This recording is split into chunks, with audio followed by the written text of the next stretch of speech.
Hello, traveler of time. Tell me, where in the world are you listening from tonight? Is it evening where you are? Is the air warm, or are you wrapped in a quiet blanket of rain? Wherever you are, welcome. Tonight, let your breath slow, and let the desert winds of ancient Egypt carry you far, far away. This is not the story of kings and gods, but of those whose names were never written in stone. It is the story of a people who worked beneath a burning sun, and of one among them who dared to dream of freedom. Close your eyes. Feel the river of time unfolding, and let us return together to the age when the Nile whispered the names of slaves and princes alike. This is Moses and the slaves of Egypt. He was born without a name loud enough for the overseers to remember.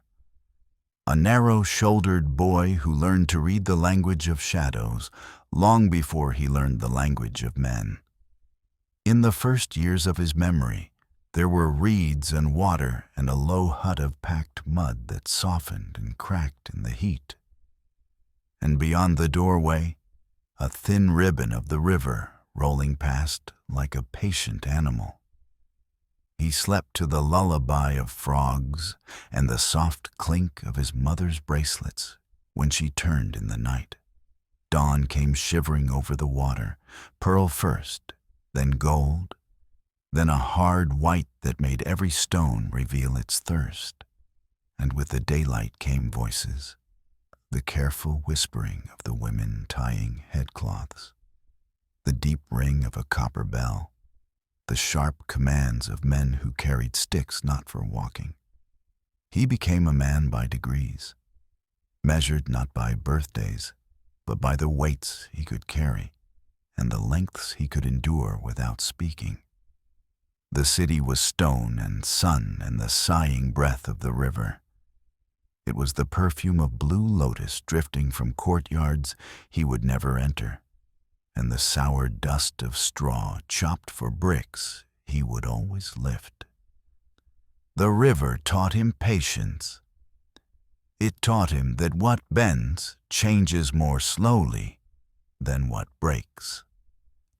The sun taught him that even pain can be ordinary if it arrives every day. On work mornings, he rose before the birds gathered their throats. He wrapped his waist with a coarse belt and walked with the others toward the yard where mud waded in low pits. Feet kneaded the mud with chopped straw, and laughter tried to happen but usually fell apart at the edges. The air tasted of clay, sweet water, and iron. He learned to keep a rhythm. Scoop, press, smooth the mold, turn, set the brick beneath a new sun. The first time he bled, it surprised him less than the first time he did not. There came a season when pain felt like a long hallway in which he would live forever. Beyond the yard, a road lifted in a pale ribbon toward the great storage houses where grain slept in the dark. Farther still, the city woke. A procession of priests moving like pale reeds in a breeze only they could feel. A line of soldiers gleaming as if the sun were a god whose gaze they had polished to carry. Statues stared with the patience of weather. Incense climbed and vanished.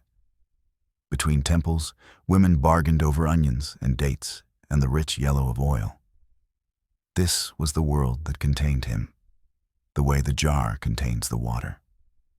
He did not think of himself as a slave. Not at first. He thought of himself as a person on whom the day leaned heavily. Work gave him shape. But if, in the heat, his mind wandered to the river and the cool floor of shade beneath the sycamore near his mother's door, a leather shadow would fall across his vision and a word like a stone would sting the side of his face. A name, any name, barked at him, not because it belonged to him, but because someone needed a sound to push him forward.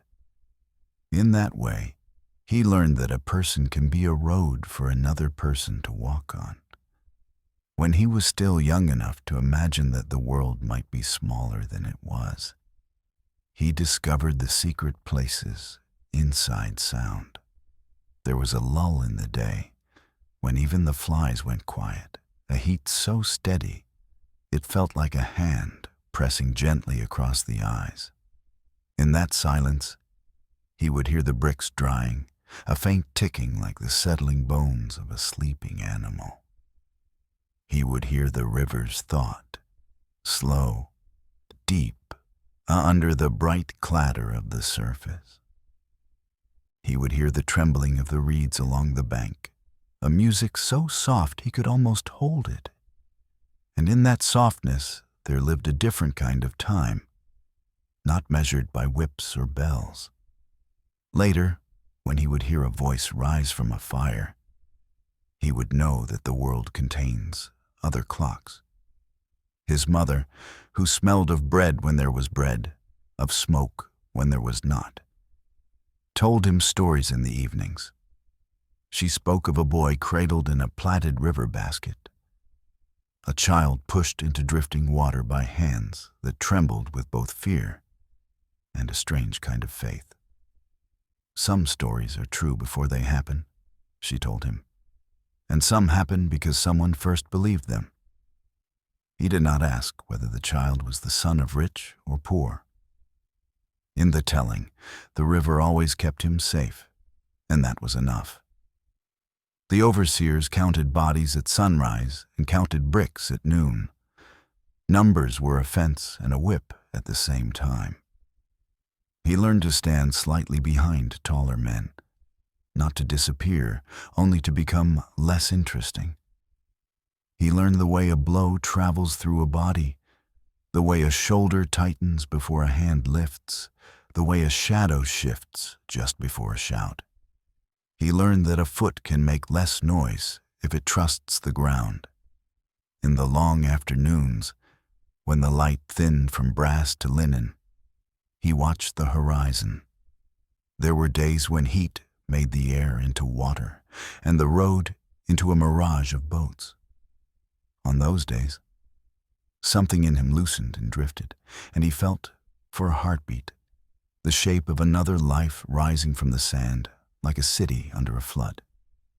He saw cruelty in small coins, the refused cup of water, the laughter that followed a stumble, the way a rope tightened and then did not loosen. But he also saw kindness, a scarce and holy grain, a thumb pressed into the palm to stop bleeding, a hummed melody shared under breath, a half smile that said, "You are not alone. People are the shade we make for each other." He learned to stand in someone else's shadow sometimes, and sometimes to be the tree. At dusk, he and the others walked home with dust sitting lightly on their shoulders like an invisible garment. The city grew softer then. Shadows unrolled from doorways. The river put away its glare and began again to resemble the animal he had always known, great and patient and full of bones and secrets. Children ran like swift cats. Someone sang a line of a harvest song, but slowly, as if each note were a bowl carried carefully between crowded walls. He lifted a clay jar to his mouth and tasted the earth the water had kissed. Nights were enough to mend a person only when sleep arrived, without fear. Often, fear lay down first. He dreamt sometimes of a pair of hands, large, dark as wet wood, lifting him not to carry him away, but simply to prove that he could be lifted. He woke from those dreams with a strange sense that the day had an underside with a different color. On such mornings, even the overseer's voice felt less sharp, as if it were a stone he could step over instead of a cliff he might fall from. Seasons were counted not by calendars, but by the river's mood and the quality of light in the courtyards. Flood came with a sound like the memory of drums. Sowing came with low laughter and hopeful lies. Reaping came with honest silence. Between them, the city remembered its gods in ceremonies that were beautiful in ways that hurt. He watched a procession once, the high priest passing under a canopy heavy as a law. The street opened before the sacred. People bowed because the sky is heavy, and bending is one way not to be crushed. He bowed too, not because he believed as others did, but because to stand in the open is to make a clean mark for a spear. Sometimes the sand remembered the sea. Wind would move across it and leave behind small waves, as if the ground had been taught long ago how to be water and had never fully forgotten. He liked those days. He liked to think the land and the river both understood being trapped in a shape. He was not alone. There were many like him. Men with threadbare belts and women with hands rubbed smooth from lifting things the size of sleep. He knew them by the way their voices paused before saying their own names, as if they were not confident they still owned them. There was Kefi, who could tell the hour by watching shadows on the courtyard wall. Sitri, who laughed with her whole throat and kept a secret stash of dates for the days when the world forgot sweetness. Old Mena, whose left shoulder stood higher than his right, as if pride itself had moved into him and made a home. They were his weather. In their faces, he could forecast the day. One evening, when the air was plum-colored and the river had found its calm, he watched a barge move slow as a thought along the far bank. On it stood a figure in linen so fine it behaved like a second light. The man's profile, stern, carved, the beak of a noble bird, was known to anyone who had ever stood in a courtyard and looked up. A prince of the house that ruled. He did not cheer. He did not curse. He merely watched. The barge slid by like a phrase whose meaning would not open that night. Later, months or years, time is a circle laid upon a path.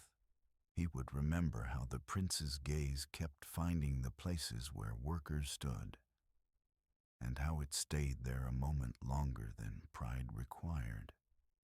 He had learned that some days arrive bearing omens in the shape of ordinary things. A stone that rocks underfoot and almost makes you fall. A blue heron standing too still among the lilies. A bit of cloud that refuses to change its shape when all the others are moving. That day, the omen was a silence that fell in the yard where they made bricks. A silence made of 5 dozen bodies forgetting to breathe. A young Hebrew, narrow in the hips, strong in the shoulders, had stumbled under the weight of the wet mold. The overseer's stick came down because sticks are simple answers.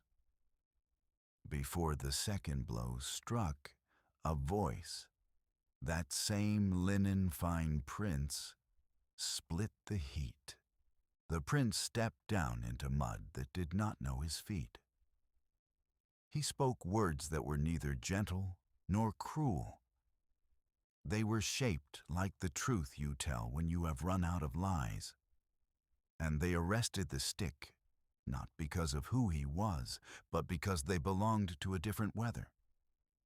For a heartbeat, the yard belonged to another season. Then the overseer, made bold by habit, raised his stick anyway, as if the sun itself had told him to. What happened next was never told the same way twice. Some said the prince caught the blow, and his hand, unused to such work, became a weapon anyway. Some said the earth rose an inch to help him. Some said he only looked, and the look did what hands usually do.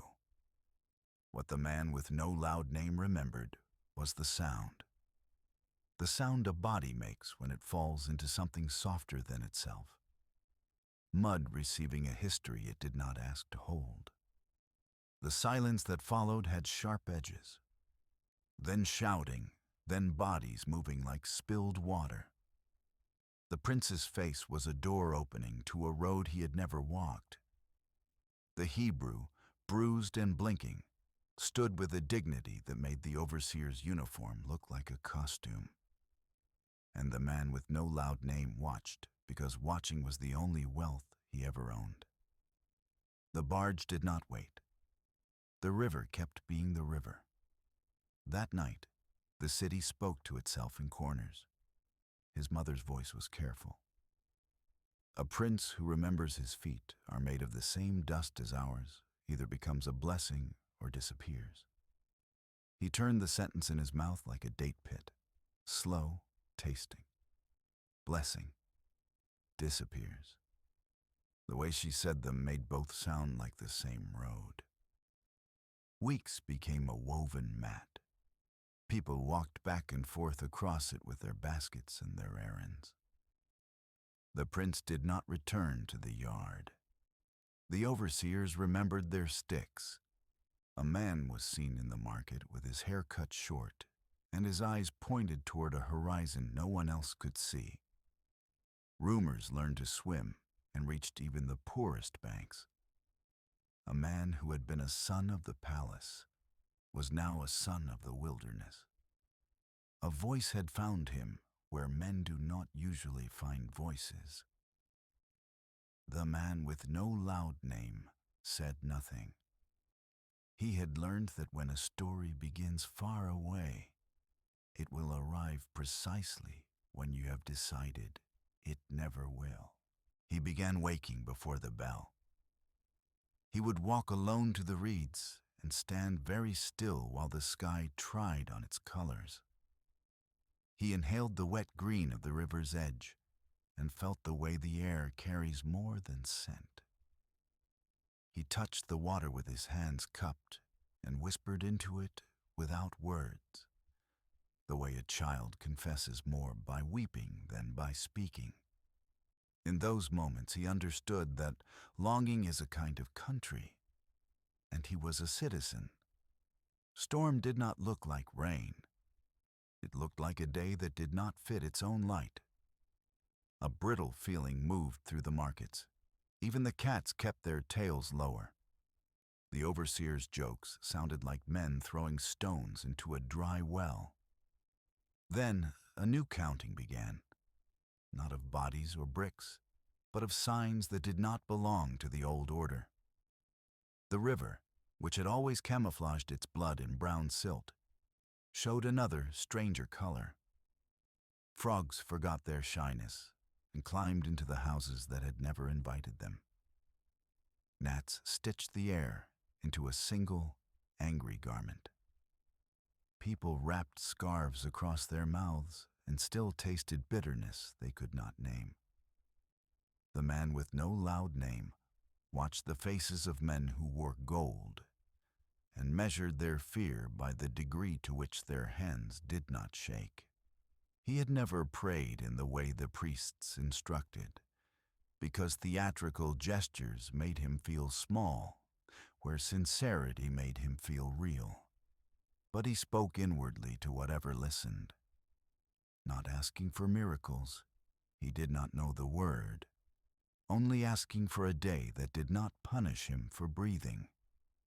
He wanted a morning in which his ribs would not count time from the inside. He wanted the river to mean mercy again. In the shallow hour before dusk, a stranger came through the yard. He was older now than a prince ought to be, his beard threaded with gray, his walk bearing the memory of long roads. He had a staff, but it was not a prop. It was a story told to the ground. He looked neither rich nor poor.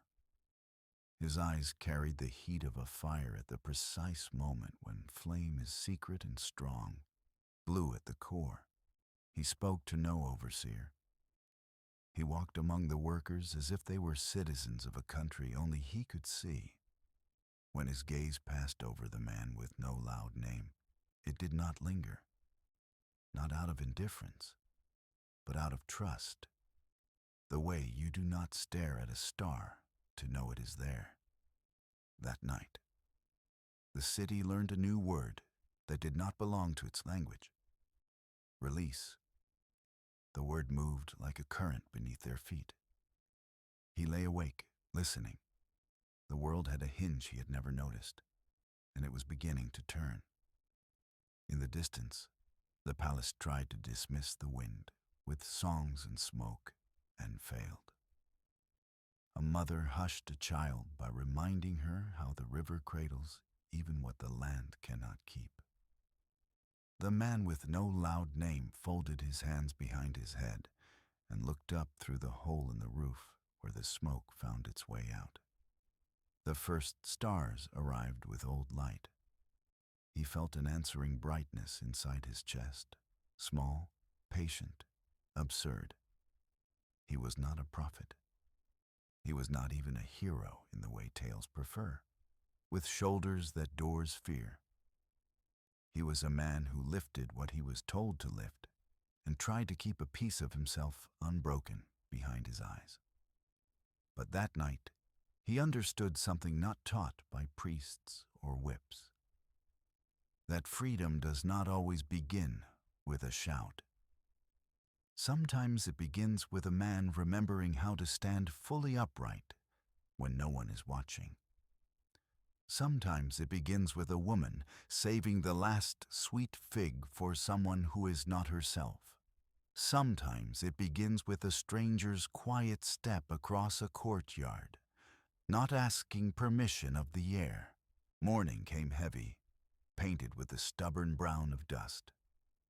Work began. Numbers were spoken, bricks were born. A child somewhere cried because milk was late. By noon, a rumor arrived with its hair wild. There would be a leaving. Not the leaving of a single man into the wilderness, but the leaving of a people. The rumor spoke of doors marked in a way that would teach the night how to pass them by. It spoke of a voice that had learned to live in a human mouth without burning it. It spoke of a sea practicing how to make a road. He did not know if he belonged to the people who would leave. His mother's mother had been born in a different district. In debt, sold, pressed into the shape of labor, like wet clay, into a mold. He spoke the language of the city and bore a face the city would claim. But the city did not claim his hours as anything but a resource to be spent. He thought of the word people and found that it did not hold still.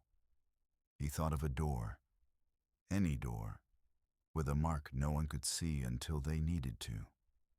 He thought of the reeds and the stories told over quiet pots of lentils. And he thought of the prince who had once stepped into mud. When the sun unhooked itself from the roofs and began to lower, he saw a small thing. A girl, no more than 8 summers, was carrying a reed basket against her chest, her head wrapped in a faded scarf. She stumbled on the threshold of a doorway where a woman had used red earth to draw a rough shape. The girl righted herself, then laughed, shy at her own clumsiness. And the woman, her mother perhaps, touched her cheek with a gentleness that made the air pause. The mark on the doorway looked like a memory of blood. The woman's eyes did not look at it with fear. They looked at it the way one looks at shade arriving on a cruel day. He returned to his hut. He washed his hands slowly, as if the water held lessons he had missed. He lay down and closed his eyes. Outside, crickets began to count their endless numbers. A wind, smelling of long grass and distant resin, pressed its palm against his face and then withdrew. He waited for sleep, and sleep arrived on quiet feet. In his dream, he stood on the river's edge, barefoot, unafraid of the soft suck of mud around his ankles. Reeds leaned in, whispering. Across the water, the city glittered. but not with pride. Rather with a patience that made pride seem small. He looked down and saw, moving between his toes, a thin silver fish that carried a thread in its mouth. The thread ran out and out into the dark, and when he took it between his fingers, it was warm like a living wrist. He followed it, and it led him not forward, but back. Back through his own days, through pain that refused to be the whole story. Through hunger that had not eaten his kindness. Through the first time his mother had braided his hair and called him beautiful. The thread led him to a fire. The fire did not burn. It listened. And from its heart came a sound that was neither command nor plea. It was simply his name, spoken as if it belonged to him. He woke with a slow breath and found tears on his face, not for sorrow, but for recognition. The sky outside the roof hole was not yet opening, but it was thinking about it. He sat up, rubbed his eyebrows with 2 fingers, and laughed once. Quiet. The way a man laughs when he realizes he is more than the sums of what has been done to him. The day began, but it did not behave. Light poured through in flat sheets, as if the sun had decided to spread itself thin in order to pass through narrow places. People moved with purpose they had not rehearsed. There were bundles suddenly where there had been none. An old woman's hands, scarred from years of lifting water, tied knots that would not betray her. Men who had never spoken nodded to one another in a language older than temples. The overseers shouted, but their voices came back to them from the walls, smaller than they had sounded in their own heads. Toward evening, a bell rang that had never rung at that hour. The city held its breath. Somewhere in the palace, a man whose rings could buy a village took those rings off and set them silently upon a table, as if metal could mourn. Somewhere in a house made of little more than stubbornness, a child fell asleep mid-cry and dreamed of a soft, endless road. The man with no loud name stood in his doorway and looked at the mark the woman had made earlier on her own door. He lifted his fingers and, without quite understanding why, traced the shape lightly upon the air, making nothing, changing nothing, and yet feeling the air itself attend. Night came with a cloak of listening. It moved through the city like a careful animal. It touched some doors and passed others by. It learned new mercy, or it remembered an old one. From far off came a sound. 1,000 small sounds bound together. Sandals whispering to dust. Jars knocking softly against hips. A hush that was not fear, but resolve. The rumor had become a road. He did not know yet if his feet would walk that road. He did not know yet if the word people would finally stand still and show him his place inside it. He only knew that the pages of the day were turning by a hand he did not see. He knew, as surely as he knew the way to the water in the dark, that the river had begun to make room for something the size of a nation to pass. He stepped back into his hut and sat.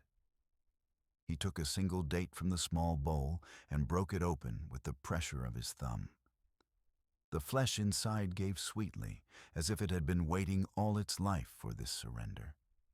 He ate half and saved half. He listened to his own breathing and found it matched the river's. And in that quiet, which was not emptiness, but full of invisible wings, he understood that bondage is not only a chain, it is also a story that has been told too many times. And like any story, it can be retold. He closed his eyes. He did not pray. He did not need to. He simply rested one hand open upon his knee, a gesture like a small door set ajar. The night passed through the city, tender and terrible. doing the work for which it had been born. When at last the first pearl of morning touched the rim of the river, and the frogs held their breath as if listening for a cue, he stood. The day had arrived, changed, carrying in its sleeve a path none of them had walked. Somewhere, far from courtyards and bells, a voice in the memory of fire spoke again, and a staff touched dust as if greeting an old friend. The man with no loud name stepped into the threshold and felt sand under skin that had learned to be both road and traveler. Behind him, the hut held the shape of his nights. Before him, the city exhaled and waited. In that breath, he tasted not the bitterness of iron or the tired sweetness of dates, but a flavor that had no word yet, something like open water. And the day began to move. They said the river once carried a secret. Long before the man with no loud name had learned to lift a brick, before his hands became brown maps of effort, a murmur had traveled through the quarters of the poor. Soft, uncertain, passed from mouth to mouth like a forbidden melody. It began, as most great things do, with a whisper between women washing clothes at dawn. They had seen a thing, or perhaps only a shimmer of light that pretended to be a thing, floating in the reeds where the water bends like a spine. Some said it was a basket woven from palm leaves, sealed with pitch, rocking like a cradle in the hands of the current. Others said it was only driftwood dressed in the imagination of tired eyes. Yet the story took root, and once a story takes root along the Nile, not even the sun can burn it away. At night, when the workers returned, they spoke in half-breaths. A child, they say. A boy in a basket? In the river. The soldiers searched for him, and the hush that followed was thicker than the heat. No one knew whose child it was, or why the soldiers sought him. Some whispered of decrees from the palace, words carved into stone, then into flesh, that no more children of certain blood should live. Others said the gods themselves had placed a riddle upon Egypt, a riddle shaped like a child's cry. The boy with no loud name had been small then, barely 10 summers. He remembered standing at the water's edge that morning, the fog lifting slow as sleep from the river's back. The reeds shivered, whispering secrets in their green tongues. And for the first time, he thought he saw it, the basket, a faint curve, a dark shape moving away, caught between the fingers of the current. The sight made him still, as if the world had paused to listen. It glided past like a dream one is not meant to wake from. He did not speak of it to anyone, not even to his mother. But that night, when she brushed his hair and hummed the old song of the river, he asked, "Do you think water can choose what it saves?" His mother paused, her hand resting on his shoulder. "The river remembers," she said softly. "Everything that touches it leaves a name behind. Some names it returns, some it keeps years later. When men spoke of the prince found among the reeds, he would remember her words. The days that followed were heavy with heat, but beneath that heat ran something invisible, a pulse that was not the sun's. The story of the child in the river spread as quietly as mist and as stubbornly as roots beneath dry soil. Even those who did not believe repeated it, because disbelief, too, is a kind of faith. The overseers barked their orders, and the whips hummed through the air as usual. Yet the rhythm of work had changed. Every blow fell slightly softer, every song stretched longer, as though the bricks themselves were listening for news. Something had happened, and though no one could name it, Everyone carried its echo like a heartbeat under their ribs. The boy, our nameless narrator, began to watch the river differently. Once, it had been a creature of hunger, swallowing everything that fell within its reach. Now, it seemed to breathe with purpose. It gleamed like polished bronze under the noon sun and whispered like silk against the reeds. When he bent to drink, he imagined that the water was telling him fragments of a story, one too vast for human tongues. Weeks passed. The soldiers' patrols became more frequent, their sandals crunching against the dry paths between the huts. They carried torches even in daylight, as if afraid of what the shadows might conceal. The slaves pretended not to look. Their eyes lowered. But curiosity walked with them like an invisible companion. Then one evening, when the sky was a pool of copper and birds were folding their wings into silence, the rumor arrived fully grown. "The basket was found," said a woman in the yard, her voice trembling between awe and fear. "In whose hands?" someone asked.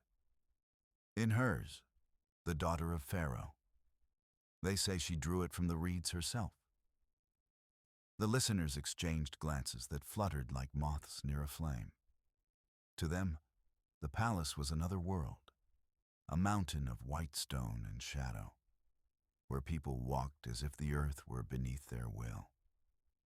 For a princess to touch the muddy reeds of the river, to lift something born of slaves and secret tears, that was not a small thing. It was like the moon bending down to drink from a clay bowl. The woman continued, her eyes reflecting the torchlight. She said the child was beautiful, that her heart turned to him. She took him into the palace, gave him milk, a name. What name? She hesitated. They call him Drawn from Water. The boy with no loud name repeated it under his breath. Drawn from water. The syllables felt strange and soft, like wet sand between fingers. Something in that name sounded older than the palace itself. That night, his mother sat by the door, spinning thread from flax. The small wheel turned, whispering in circles. "Be careful what stories you carry in your heart," she said without looking up. "Some grow heavy." He asked her if the story of the river child was true. She sighed. Truth and dream are twins, born in the same hour. Sometimes one grows taller. Still, when she thought he was asleep, she sang quietly, not to him, but to the darkness. "A child floats on the back of time, and time is kind for once." Seasons drifted. The boy grew into limbs that belonged more to work than to play. But from the courtyards and the markets, new whispers came. They said the child had become a young man, educated by priests, taught to read the stars and the secrets of stone. They said he walked among the sons of Egypt, yet spoke with eyes that looked elsewhere, towards something unseen. From the banks of the river, the slave boy would sometimes glimpse the palace far away, white walls glowing in the desert light, the flags of gold and crimson snapping in the wind.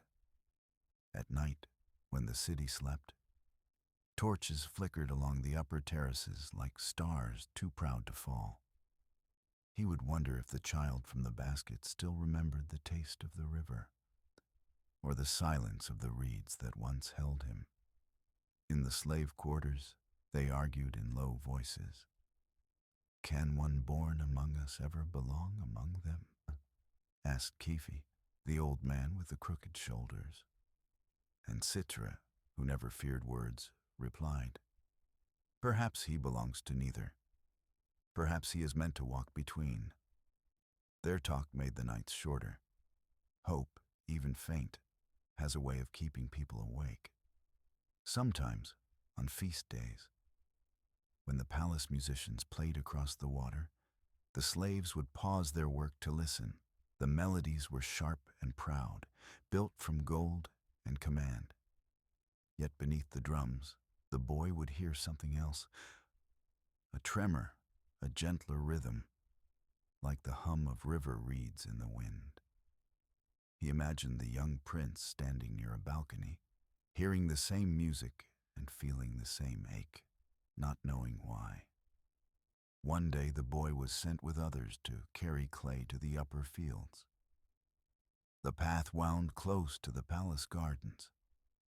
He had never been that near before. He saw walls covered in bright paintings of gods and hawks, columns that caught sunlight and flung it back into the air like laughter. Perfumed air spilled over the walls, heavy with lotus and honey. He looked once, quickly, and in that brief look he saw him, a figure dressed in linen, white as a cloud, younger than he had imagined. Yet his posture carried something that age could not teach. Stillness. The young prince was watching the workers below, his hands behind his back. His face was carved in thought. And then, as if pulled by some invisible thread, his gaze lifted and met the eyes of the boy, with no loud name. For a moment, both froze. No overseer shouted, no bird called. The air itself seemed to listen. In that single heartbeat, something unspoken passed between them. A recognition not of faces, but of longing. Then a voice called from within the palace, and the prince turned away. The boy lowered his head and walked on. Yet as he walked, the image stayed, the linen shining, the calm in the prince's eyes, and behind it, the same sadness he had seen once in the river. That night, he dreamed of the basket again, drifting through darkness. But now it was empty, and he was the one inside it, carried forward by hands unseen toward a future that smelled of rain. Years are long in Egypt, but they pass softly. Like wind across dunes, they change the shape of everything without anyone noticing when it began. The boy with no loud name grew into a man whose shoulders carried the memory of bricks even when he carried nothing.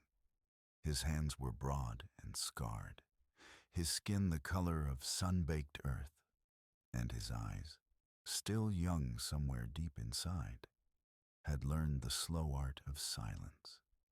The story of the river child became legend among the slaves, told in whispers while kneading mud, in lullabies sung to children born beneath roofs of straw. They say he walks now like a prince of fire, one woman said. They say he speaks to no one but the stars, another murmured. And yet, an old man added, his heart beats like ours. They did not know his name anymore. It had become something sacred, almost dangerous to speak. But each time the prince passed through the streets, surrounded by guards, a strange quiet followed him. Even the air seemed to lean toward him.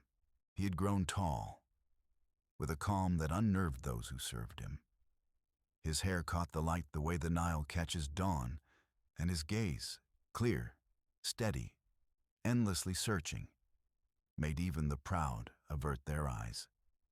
But within that calm, there was restlessness, like wind trapped inside a jar.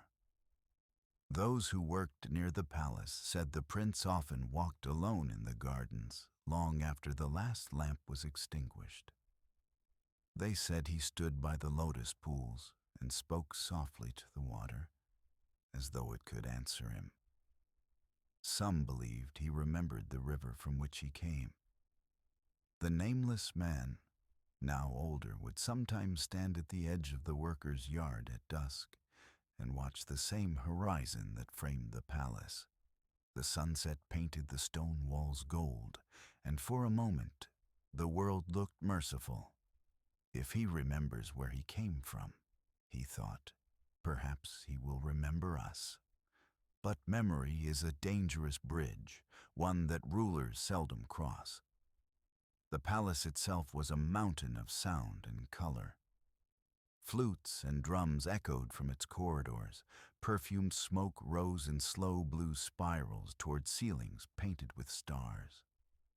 Priests recited hymns to gods who never dirtied their feet in the dust below.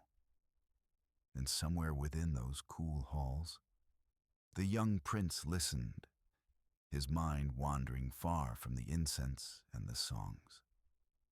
He had been taught every craft of command, how to measure a man's worth by the set of his shoulders, how to read omens in the flight of ibis, how to walk through silence as though it were a form of speech. Yet none of it quieted the ache that pulsed within him. Once, during a festival, he passed through the outer courts where the servants gathered to prepare the offerings. He saw the workers kneeling, the baskets of grain balanced on their backs, their hands trembling with exhaustion. A whip cracked somewhere close, sharp, casual, practiced. He turned his head. The sound lodged inside him like a thorn. Once, during a festival, he passed through the outer courts where the servants gathered to prepare the offerings. He saw the workers kneeling, the baskets of grain balanced on their backs, their hands trembling with exhaustion. A whip cracked somewhere close, sharp, casual, practiced. He turned his head. The sound lodged inside him like a thorn. That night, while the palace slept, he walked out to the terrace overlooking the workers' quarters. From above, the city seemed peaceful. Torches blinking like slow-moving stars, the hum of night soft as breathing. Yet he could not shake the image of the man who had fallen under the blow, the dust rising from his body, the overseer's shadow spilling over him like spilled ink. He wondered what it would be like to live without walls, without guards, without silks that silenced the body's true voice. He wondered what freedom smelled like. In the slave quarters, life continued as it always had. Which is to say, it continued painfully and beautifully. Children were born, and women buried the old songs inside their lullabies. Men built the tombs of kings who would never speak their names. And through it all, the river sang its endless hymn. But something subtle had changed. The man with no loud name began to notice small mercies. Overseers who hesitated before striking, food rations slightly larger, hours of rest that lingered a moment longer. It was as if the cruelty of the city had grown distracted. One evening, Kefi, the old one with crooked shoulders, leaned close and whispered, "The prince. They say he questions the priests. He asks about the slaves, about our lives, about the orders carved in stone. The scribes grow nervous." The man said nothing, but inside him, something flickered, a cautious flame of wonder. One night, when the air was soft with river mist, he dreamed again of the basket. This time, it floated not on water, but on sand, moving slowly across a desert that shimmered with invisible waves. Inside it lay a child, but the child was growing, changing, becoming a man whose face glowed with both sorrow and light. When the man reached to touch him, the basket dissolved, leaving only the echo of water and the whisper, "Not yet." He awoke before dawn, heart racing, the dream still clinging to his skin. Outside, a strange stillness hung over the yard, the kind that comes before a storm or before a revelation. And from far across the river, faint but unmistakable, came the sound of drums, not of war, nor of ceremony, but of mourning. Something had happened within the palace walls. By midday, The whisper found its way even to the poorest hut. A man, an overseer, was dead, struck down after beating a slave. And the prince, they said, had fled into the desert. The rumor was unbelievable, yet it carried the solid weight of truth. That night, no one sang. The air was full of the river's breathing. The man with no loud name sat beside the dying fire and thought of the young prince's eyes, the sadness he had seen in them, the restlessness. He thought of the dream's last words. Not yet. He did not know that this was the beginning of everything. The river did not speak of him again. It flowed on as rivers do, carrying secrets in its long, patient arms. But the silence it left behind was louder than any mourning. The overseers returned to their stations, though their eyes no longer met those of the slaves. The palace gates shut with a sound like thunder rolling far away. For a season, Egypt seemed to hold its breath. The man with no loud name felt the change before he understood it. The air tasted of iron. The days moved slower, as though time itself had thickened with guilt. The prince was gone, and yet his absence had weight, a shadow cast by someone no longer standing there. Whispers crawled through the alleys like wind through reeds. Into the desert, they said. He ran where no man should run. The gods will punish him. No, others murmured. Perhaps the gods called him. The man did not know which to believe. He only knew that every night, as he walked by the river, he looked toward the horizon where the sands began, endless, gold, and merciless. And he felt something stir inside him. Not pity, not hope. Something older. Something nameless, like the first breath after drowning. Seasons folded into one another. The prince became a memory, then a myth, then a story told by children too young to remember his face. Egypt returned to its glittering routine. Temples sang, scribes wrote. Kings grew older, and the slaves bent their backs under the same sun. But beneath the order, something fragile pulsed. It was the awareness that once, even for a moment, the pattern had broken, that a man of power had refused the throne's silence. And though he had vanished, that refusal lingered like perfume after the wearer is gone. One evening, while repairing the wall of a granary near the river, the man with no loud name found a small scarab crawling across the sand. Its shell was the color of copper. It struggled to climb over a grain of wheat. He watched it for a while, then gently lifted it onto his palm. In that simple movement, he felt an odd tenderness. The creature, tiny and determined, moved as if the world depended on its journey. He set it back on the ground, whispering, "Go on then."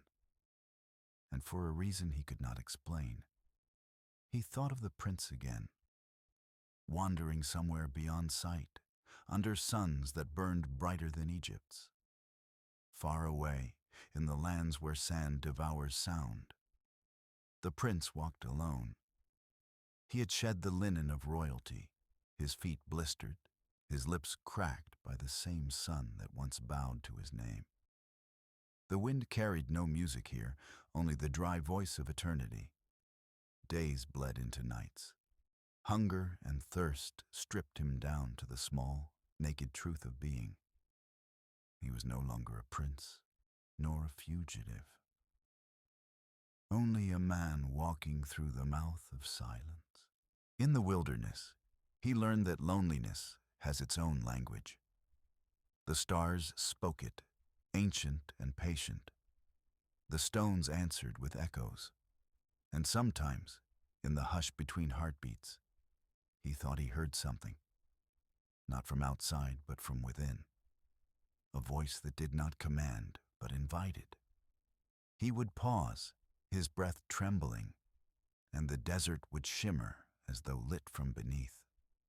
He could not tell if the heat played tricks on his eyes, or if something alive moved through the air, invisible yet vast. At dusk, he built small fires from brittle twigs. The flames were weak, flickering against the endless dark. But one night, as he leaned to warm his hands, the fire changed. It did not consume. It did not die. It burned with a color that was not of this world. Deep gold, alive, soundless. He felt it see him. And in that seeing, his fear fell away. What words passed between them, no one would ever know. Perhaps none were spoken. Perhaps the conversation was made of light and silence. But when he left that place, the man who walked away was not the one who had entered. In Egypt, storms began to brew without rain. The river, faithful and wide, darkened in hue. The air turned restless. And one dawn, the man with no loud name woke to find the city wrapped in a stillness so deep it felt like listening. He could not have known that far beyond the dunes, the prince, now no longer a prince, had turned back toward the land that raised and rejected him. That the voice from the fire had given him a task larger than himself. That the river would remember him once more. Time in Egypt does not pass. It coils. Years wrap around one another like serpents sleeping in the heat. And when they stir, everything shifts. The man with no loud name was older now. The edges of his beard had turned the color of dust. His hands, once quick and strong, carried the tremor of memory more than the strength of labor. Yet his eyes, deep, river dark, still watched the world with the patience of stone. He no longer asked for freedom. He no longer dreamed of the palace. Dreams, he had learned, are loud guests that leave at dawn. What stayed instead was something quieter, the sense that the earth beneath him was beginning to hum, as though remembering a forgotten song. It began in the fields, a wind that came from nowhere, cool when the air should have been hot. It brushed the faces of the workers and made them look up. The overseers shouted for them to continue, but even the whips hesitated. For a brief moment, the land itself seemed to breathe differently. Then the wind was gone, leaving behind the faint scent of resin and ash, the smell of distant fire. That night, the river did not sleep. Its surface glowed faintly under the moon, like metal just before it cools. Frogs sang louder than they ever had, and the reeds swayed as though a great body were passing beneath.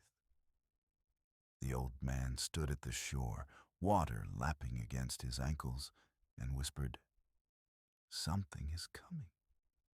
And then, days later, it happened. A man appeared at the edge of the city. He walked without fear, dust clinging to his robe, a staff in his hand carved from the same wood as old altars. His hair was streaked with silver, his face burned by the desert sun, yet his eyes held a calm that frightened the proud and comforted the weary. He did not look like a prince anymore. He looked like someone who had spoken to the wind and learned its language. The overseers mocked him at first. "A madman," they said, "a wanderer lost in his own stories." But the slaves whispered differently.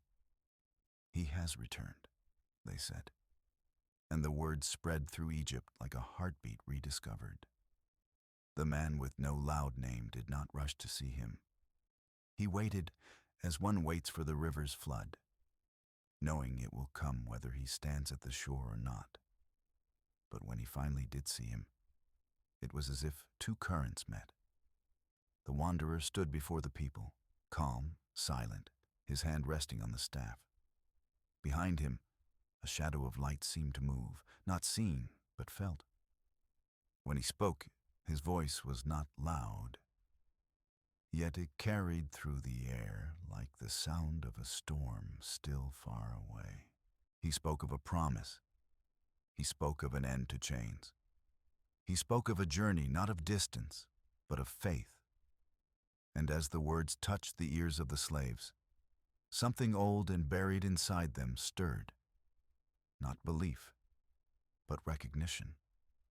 The palace trembled beneath its own gold. Pharaoh, the living god, sat upon his throne of polished obsidian, his heart as still as carved stone. The man from the desert stood before him, a shepherd facing a mountain. No one heard what passed between them in full. But they saw the fear in the courtier's eyes when the shepherd's staff struck the ground, not in anger, but in certainty.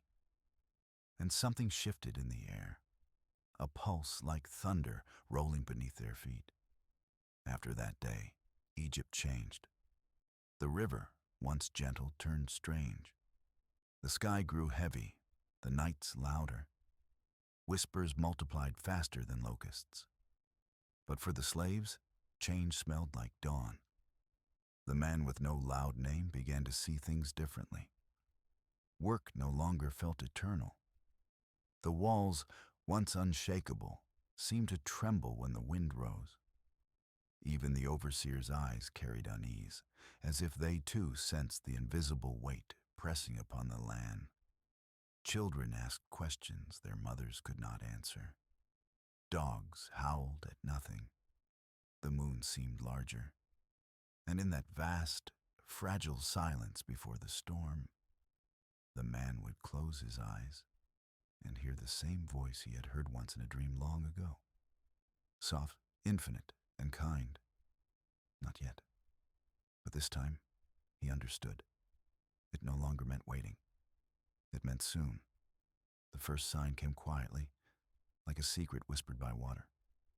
At dawn, the river turned a deeper shade, not red, not brown, but something in between, the color of old wounds and sunsets. Fish floated belly up, their silver dulling in the light. Women came to draw water and stepped back in silence. The river had never refused them before. The air was heavy with the scent of iron and salt. Even the reeds along the banks bent lower, as if ashamed of what they witnessed. The overseer said it was nothing, a trick of mud, a change in the tide.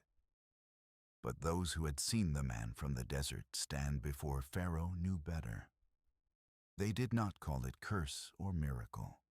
They called it a stirring, as though the river, tired of holding Egypt's secrets, had finally spoken.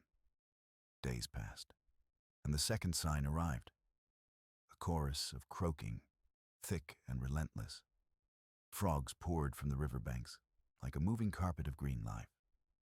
They filled the streets, the ovens, even the sleeping mats. Children screamed, men swore, and yet the frogs kept coming, their small wet bodies glistening under torchlight. The man with no loud name watched one leap across his feet. He did not crush it. Instead, he whispered, "Even the smallest things are restless." And he wondered, if the river could rebel and the frogs could invade the homes of kings, what else might dare to move against its master? Then came the gnats, born of dust itself. They rose from the earth like invisible smoke, biting flesh, clouding eyes, turning breath into labor. The slaves worked through it in silence, their sweat mingling with the stinging air. The overseers cursed, scratching at their necks, their pride cracking faster than their whips. By night, the insects vanished, leaving behind welts like bruised stars upon their skin. The man thought, perhaps the land is remembering its pain. After that came the flies. Dark, humming, endless, they filled the sky like a moving night. They spared no palace, no hut. Gold walls and mud walls alike trembled beneath the same wings. For the first time in his life, the man saw Pharaoh's priests leaving their shrines to burn herbs in the streets, their chants trembling in the smoke. The slaves did not sing those days, but inside their silence, something grew. A rhythm, a pulse. The sense that the world was no longer one-sided, that the whip and the hand that held it were no longer the only forces that ruled. Cattle fell next. The smell of decay rolled through the fields. Oxen lay still beside the plows, their great ribs unmoving under the morning sun. The overseers called it disease. The priests called it punishment. The slaves called it change. The man with no loud name helped bury one of the beasts. As he covered its body with earth, he whispered, "Rest now. The work is ending for all of us." Boils followed, sores that bloomed upon the skin like small red flowers. Even the highborn could not hide them. For the first time, the nobles covered their faces with cloth as the poor had always done. Pain, it seemed, was learning equality. The man's mother, old now and blind in one eye, touched his arm and said, "When suffering spreads, it does not only destroy, it teaches the proud what they forgot." He looked at her and saw that even her blindness had light in it. Then came the hail. But it was not like any storm Egypt had known. The sky blackened without warning, and light broke through in shards, ice falling with the rage of fire. Grain fields were crushed, palm leaves shattered like glass. The people ran for shelter beneath stone walls, but even the walls groaned beneath the weight. The man and his companions huddled under a half-built archway, their breath turning white in the cold. When the storm passed, the city lay bruised and steaming. The scent of rain and fire mixed in the air, a scent that smelled strangely like cleansing. After the hail came the locusts, green and gold, hungry as the sun. They descended in clouds, their wings a sound like dry applause. By the time they left, nothing remained but memory. The fields, once fat and golden, stood stripped and skeletal. The man watched the overseers staring at their empty storehouses. They built their gods from stone, he thought. But stone cannot eat. Darkness followed. Not the kind born of sunset, but something thicker, a darkness that breathed. It came at noon, swallowing color, turning torches into dull embers. People stumbled through their homes, reaching for walls they could no longer see. Yet in the quarters of the slaves, the darkness felt different. Soft, calm, almost kind. The man sat beside his mother and said, "Can you see?" She smiled. "I don't need to." This is a darkness that listens. For 3 days, the world was blind. And in that blindness, many hearts opened. The 10th sign did not come with thunder or fire. It came with stillness, a silence so deep it seemed the earth had stopped breathing. The man awoke in the middle of the night and felt it, that unbearable quiet. Even the insects had hushed, even the river seemed to hold its current. Then came a sound, faint at first, then spreading. Cries from across the city, rising, falling, echoing. Not the cries of rage, but of loss. He did not understand at first. He only knew that the air itself was changing shape, that grief had taken form and was walking through Egypt. He held his mother close and whispered, "It is passing by." And in her voice, calm as the river before dawn, she said, "Then stay still." Let it pass. They sat in silence until the first light touched the horizon, a pale, trembling dawn.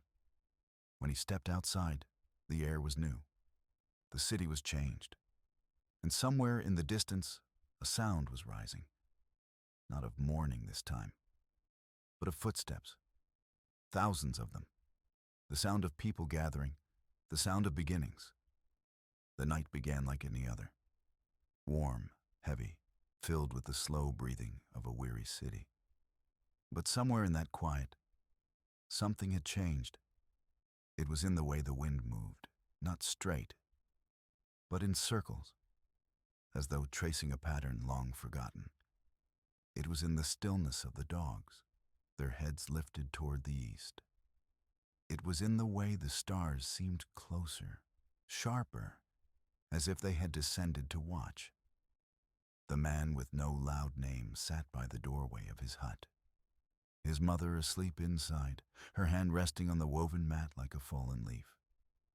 The air was thick with the smell of clay, smoke, and something else. Something clean, like the breath before rain. Then, from far away, he heard it, the sound of feet. Not the heavy march of soldiers, not the proud rhythm of priests, but the soft, uncertain footsteps of ordinary people moving together in the dark. He stood and saw them, shadows upon shadows, carrying bundles, holding children, whispering names like prayers. No one shouted, no one ran. It was a quiet leaving, a river of bodies flowing without a sound. He touched his mother's shoulder. "It is time," he said. She did not ask where they were going. She only nodded as though she had always known this hour would come. They stepped into the night. The moon hung low, a pale coin above the horizon. Its light fell across the sand, turning the ground into a sea of silver ripples. The people walked barefoot, their feet making no sound, only the faint sigh of sand shifting beneath skin. The youngest children were carried against their mothers' hearts, asleep in dreams they would never remember. Old men leaned on staffs carved from the same reeds that once hid the basket in the river. Women clutched loaves of bread still warm from hurried ovens. And through it all, there was one sound above all others: breathing. Thousands of breaths, trembling but steady, weaving through the dark like a single living thread. The man walked among them, his mother beside him, her hand light on his arm. He looked around and saw faces he had known all his life, men who had once been broken, now walking upright. Children who had grown up knowing only whips, now moving toward an unseen freedom. It was not joy he felt, not yet. It was something deeper, quieter, the fragile peace that comes before tears. Behind them, the city slept in uneasy silence. Torches still burned on the palace walls, casting long gold fingers across the Nile. Somewhere, a bell rang. Slow, hollow, the sound of an empire realizing it was losing its grip. The man turned back once. He thought of the river, of the bricks, of every dawn that had begun with pain. He thought of the prince who had become a shepherd, and the shepherd who had become a voice. And then, softly, he said goodbye. Not to a place, but to a life. They walked until the horizon began to change. The stars faded one by one, retreating into the pale veil of dawn. The first light of morning spread across the desert like milk spilled upon the sand. Someone began to hum, a low, trembling melody that caught in the throats of others until it became a song without words. The man's mother joined in. Her voice was thin but steady. He had never heard her sing like that before. Each note carried a lifetime of silence breaking open. And as they walked, the wind began to move with them. Slow at first, then stronger, lifting the dust behind their feet.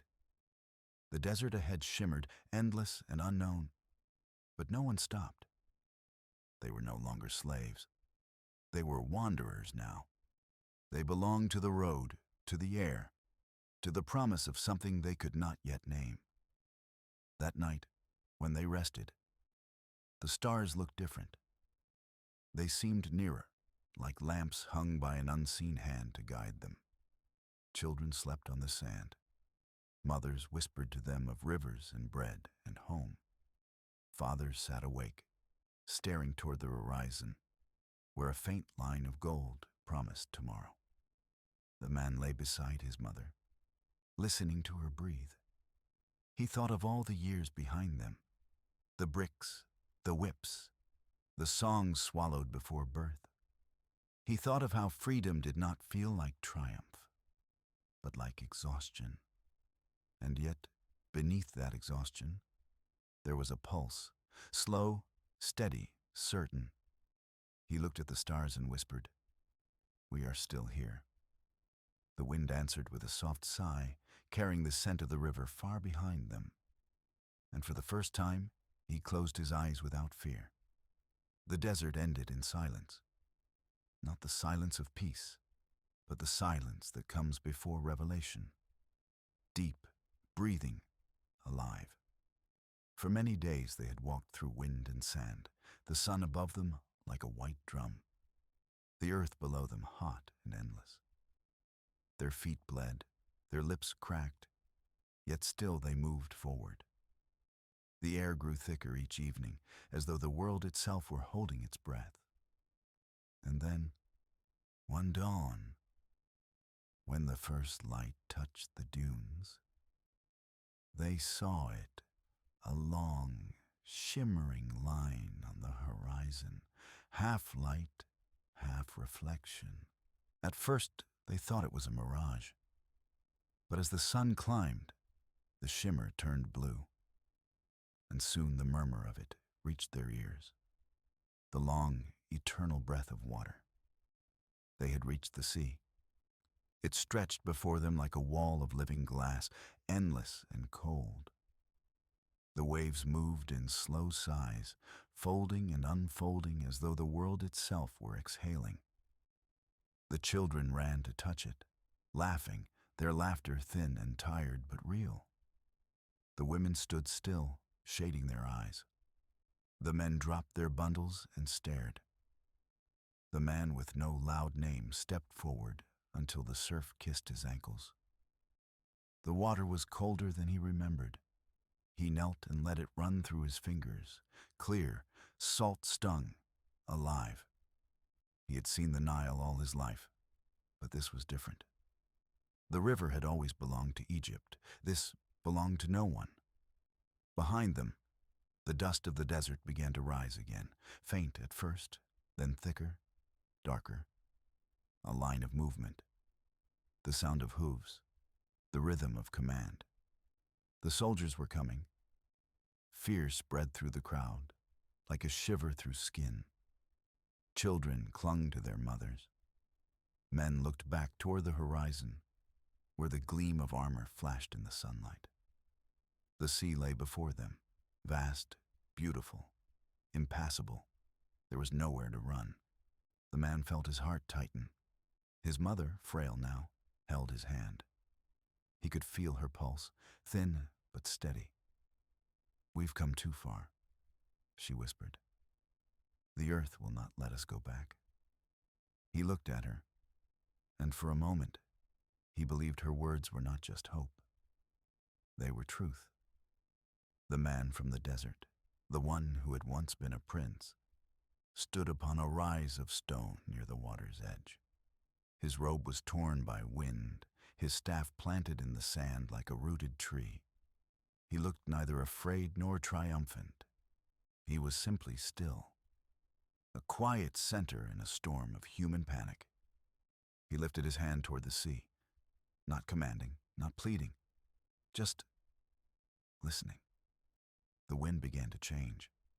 At first it was a whisper, a cool breath brushing against the skin. Then it grew stronger, circling, rushing, a vast inhale drawn by the lungs of the earth itself. The surface of the sea rippled, trembled, and slowly, impossibly impossibly. It began to move. No thunder split the sky. No fire fell. Only the sound of air and water learning to speak to each other again. The waves leaned backward, as if remembering a forgotten rhythm. The water drew itself apart in long, curving walls, shimmering in the half-light. Between them lay a path, narrow, glistening, alive with the heartbeat of the world. No one spoke. The children clutched their mothers tighter. The elders crossed their hands over their hearts. The man with no loud name stared, unable to breathe. The smell of salt and wind filled his chest. He could see fish turning in slow circles within the walls of water, their silver scales glinting like stars caught in glass. It was not destruction he saw. It was invitation. The shepherd, the once prince, turned back to the people and nodded once. He did not say go. He did not have to. They understood. The first to step forward was an old woman with white hair, leaning on a cane of driftwood. Her feet sank into the wet sand, then rose again, sure and certain. Behind her, the others followed, one by one, as though walking into a dream.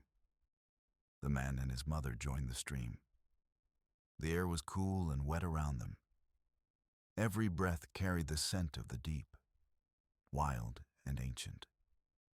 As they walked, the sound of the sea's heartbeat echoed between the walls. Drops of water fell like rain from invisible heights, touching their faces, their hands, their open eyes. The man thought, "We are walking through the memory of the world." Halfway through the passage, he turned his head. Behind him, he saw the endless line of people still entering. Thousands of them, carrying all they had ever known in baskets and in silence. Ahead, he saw the shepherd walking with his staff, steady and small against the vast blue. And for the first time, he realized that the sea was not dividing for them. It was joining itself to them, recognizing something within their courage.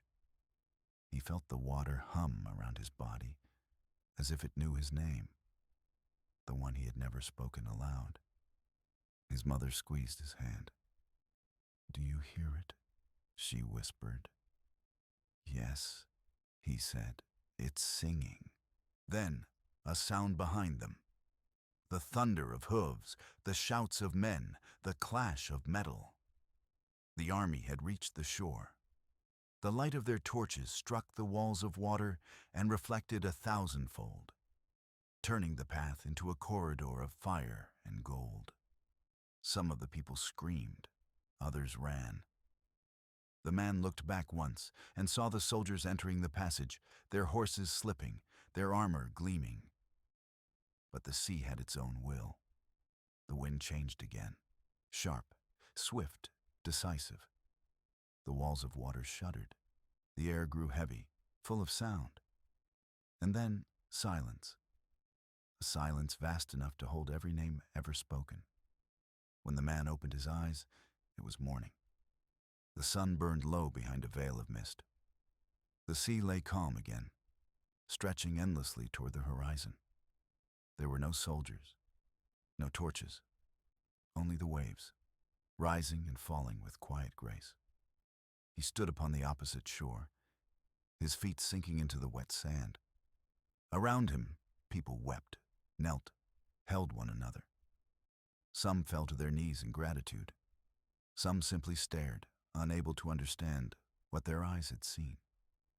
The man turned to his mother. She was sitting on a rock, her hands trembling slightly, her eyes full of light. "We are free," he whispered. She smiled faintly. "No," she said. "We are new." And in that moment, he understood. Freedom was not the absence of chains.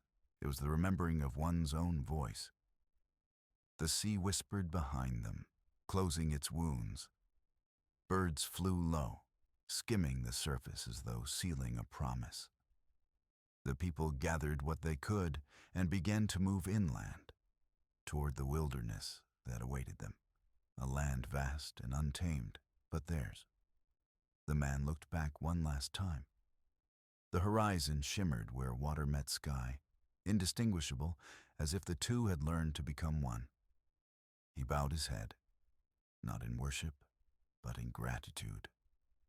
For the sea, for the silence, for the journey that had made him whole. And then, with the others, he walked on, into the golden wilderness, where freedom began. Morning opened like a wound of gold across the sky. The sea behind them was quiet, folded back into its endless rhythm, as if nothing extraordinary had ever happened. Yet the world had changed, not the world itself perhaps, but their eyes. They looked upon the same sand, the same horizon, but everything seemed sharper, cleaner, alive. The people stood in clusters upon the shore, their clothes damp with salt, their bodies trembling not from fear now, but from disbelief. Some gathered the children and whispered lullabies, as though sound itself might protect them. Others wandered near the water's edge, reaching down to touch it, proof that it was real, that the dream of escape had not vanished with the dawn. The man with no loud name knelt in the sand, letting the waves brush against his fingers. It was cold again, almost gentle. He whispered to it, "You have carried us farther than we knew how to ask." His mother sat nearby, eyes closed, her face turned toward the sun. She said nothing, but a small smile moved across her lips, the kind that comes when pain has nowhere left to hide. By midday they began to walk inland. The sea faded behind them, its voice growing fainter with every step, replaced by the steady crunch of sand beneath thousands of feet. The land before them was vast and pale, a living silence made of light and dust. At first, they walked with the joy of newborns. Every breeze felt like a blessing, every hill like a promise. But as hours turned to days, and days stretched like shadows into weeks, that joy began to fade beneath the weight of thirst. The desert does not welcome, it tests. The sun pressed upon their backs with merciless intimacy. The air rippled, heavy with mirage. The little ones began to cry, and even the strong moved slower, their steps uncertain. The man helped his mother walk, one arm around her shoulders. Each time she stumbled, he whispered, "Only a little farther." He did not know where farther was, but the words themselves kept them moving. At night, the desert changed its face. The heat fled, replaced by a chill that bit through bone. The stars came out in thousands, glittering across the black sky like the broken mirrors of forgotten gods. The people gathered in small circles. Fires burned low, their smoke rising like faint prayers. Some sat in silence, others told stories, not of Egypt, but of the sea, of how the water had stood still, of the light that shimmered like breath within it. The man listened. He did not speak much these days. Freedom had stolen his words and replaced them with awe. His mother slept beside him, her breath shallow but peaceful. He looked up at the stars and whispered, "We are learning to be small again." And the stars seemed to answer, not in sound, but in light. The days blended. They found small springs hidden between rocks, water clear as glass. They ate roots, herbs, whatever the desert offered. Some complained, some wept, some cursed the very freedom they had once prayed for. But through it all, they moved forward. Something invisible guided them, a rhythm that was not of their own making, a thread woven from faith, exhaustion, and the refusal to stop. The man with no loud name sometimes walked at the edge of the caravan. watching the horizon shimmer and shift. The desert seemed to breathe, rising and falling like the chest of a sleeping giant. And in that breathing, he heard something familiar, the same hum he had once heard in Egypt, the vibration of the earth when change is near. He began to understand that perhaps freedom was not a destination, but a sound, one that lived in the wind, the water, the heart. One evening, a sandstorm found them. It rose without warning, a wall of gold and ash devouring the sun. The air roared, the ground disappeared. People cried out, clutching children, crouching low.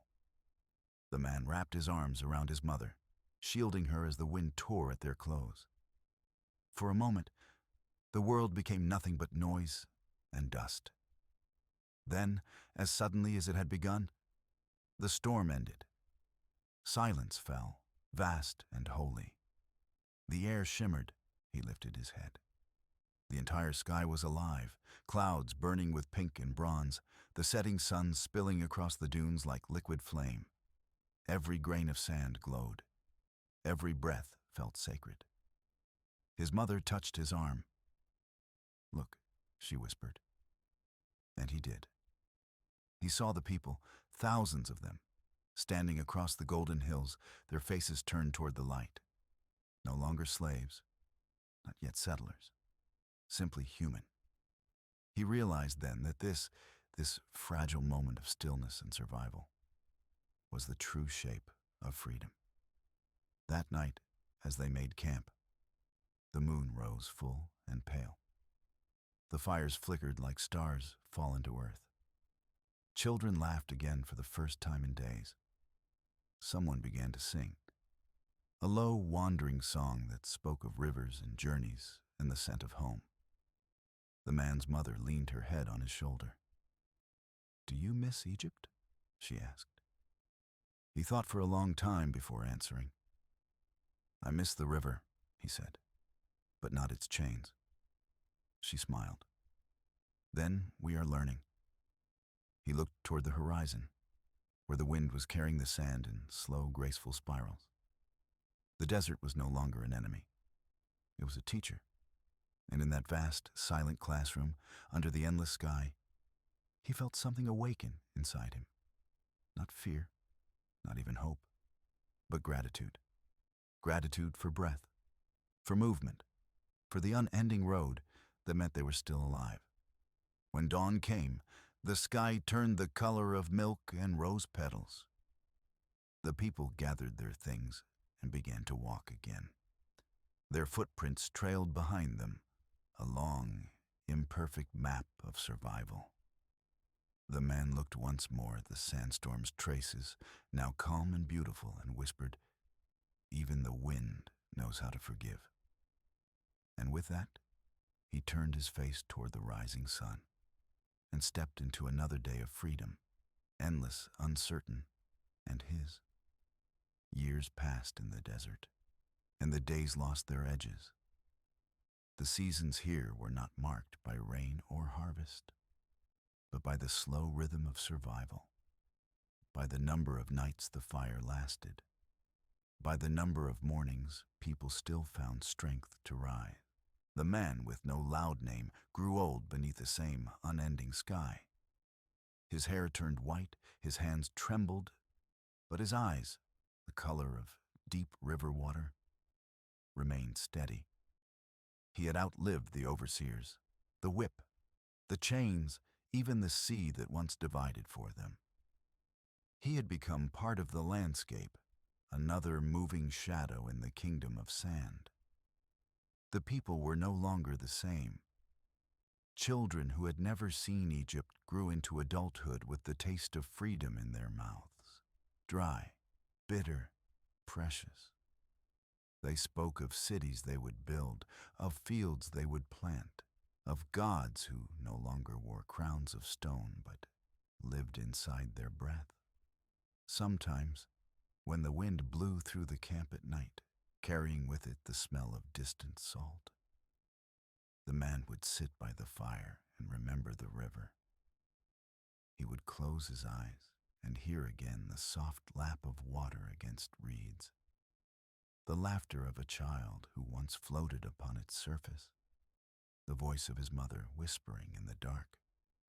The river remembers. He wondered if the river remembered him. The people had built no walls yet, no towers. They carried their world upon their backs, tents of woven hair, jars of water, the memory of miracles disguised as wind. Each dawn, they took down what they had built the night before, and the horizon swallowed their footprints like sleep. Some grew restless. Freedom, when new, is a bright flame.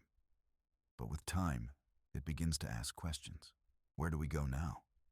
Who are we without chains to fight against? There were quarrels, silences, wanderings. Yet through every doubt, the old man saw something shining beneath. A quiet kind of faith that did not depend on understanding.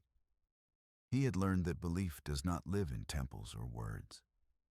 It lives in the simple act of continuing. One step, one breath, one dawn at a time.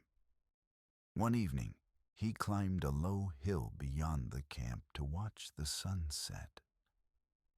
The light stretched across the dunes like molten copper. The sky was a great bowl of fire, turning slowly to violet, then to ash. He sat in the sand and listened to the desert's breathing. In its vast silence, he could hear everything. The crackle of distant fires, the soft cries of newborns, the laughter of men repairing their tents, the slow hum of women grinding grain. Life, fragile and stubborn, continuing. He remembered the night of their escape, the whisper of the sea, the sound of feet upon wet sand. He remembered the faces of those who did not live to see this land. And he whispered their names to the wind, letting them join the dust that rose in swirls around him. Nothing is lost, he murmured. Everything becomes air. As darkness fell, the stars appeared, thousands of them, cold and perfect. They did not blink. They simply existed watching. The man wondered if they had always been there, even in the nights of slavery, unseen through the smoke of the city. Perhaps freedom was not the stars themselves, but the ability to look up and notice them. He spoke softly to the sky. We are made of dust, but we rise in light. And the sky, immense and silent, seemed to lean closer. Later that night, he returned to the camp. The people were gathered around the largest fire, their faces lit in gold and amber. The shepherd, older now, his hair white as bone, stood among them. He spoke not as a ruler, but as one who listens to the same wind as everyone else. His voice was gentle, but it carried far. We are no longer bound. But freedom is not the end of our journey. It is the beginning of our covenant. We must learn what to do with it. The man listened. He saw how the people nodded, their faces glowing in the firelight, their eyes bright with both fear and faith. He felt the truth in the shepherd's words, that to be free is not to be unchained, but to carry one's chains with wisdom, to remember what they weighed and why they were broken.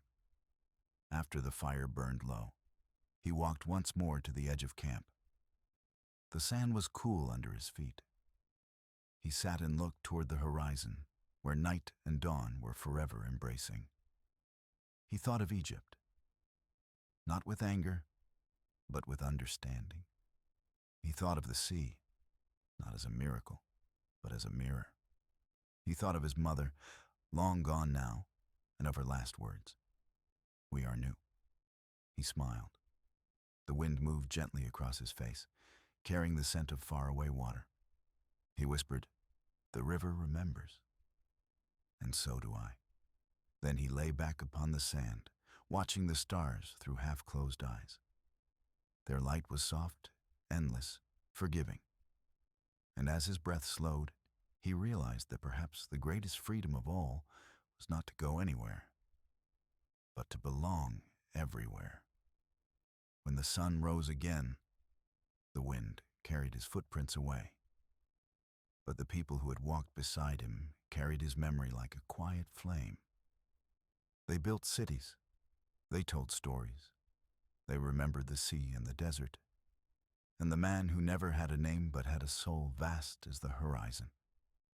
And sometimes, when the wind swept across the dunes just before dawn, it sounded almost like a whisper. The river remembers. The night has passed. The river sleeps again. And across the endless desert, the footprints of the nameless still shimmer under the sun. Their story of struggle, of hope, of faith, has become the breath of the world itself. Freedom, after all, is not a place we reach, but a way we remember who we are. Thank you for walking through this story with me, slowly, quietly, like a traveler crossing the sands at dawn. If you are still awake, tell me in the comments. Where in the world did you listen from tonight? And what story would you like to travel to next?